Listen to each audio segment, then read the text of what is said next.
నెమ్మది. కంగారు పడకు. నిన్ను నిలబెట్టడానికే వచ్చాను. నన్ను కాపాడినందుకు థ్యాంక్స్.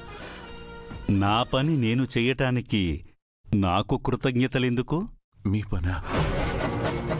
అంటే సహాయం చెయ్యటం, దారి తప్పిన వాళ్ళని దారిలో పెట్టటం, దిక్కుతోచని వారికి దారి చూపటం.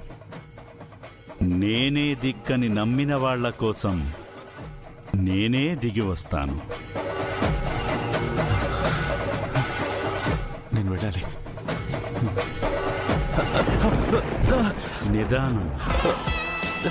ఆవేశపడకు నాయనా, కొంచెం కుదుటపడు.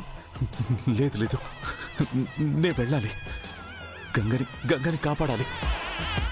లేదంటే మాటిచ్చి తప్పిన వాడిని అవుతాను. ఒకరి జీవితం బలైపోతుందని తెలిసి కాపాడలేకపోతే నన్ను నేను ఎప్పటికీ క్షమించుకోలేను. శాంతించు. నువ్వు కూడా శివుడిలాగే కంఠంలో విషాన్ని దాచుకుని దిగమింగలేక మదన పడుతున్నావు. ఆయన కూడా అంతే.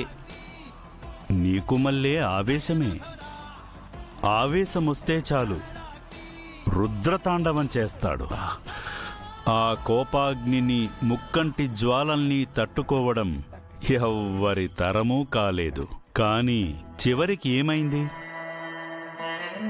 నెత్తిన గంగొచ్చి కూర్చుంది.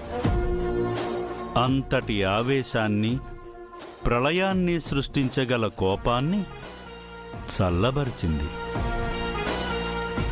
నీకు కూడా అంతే.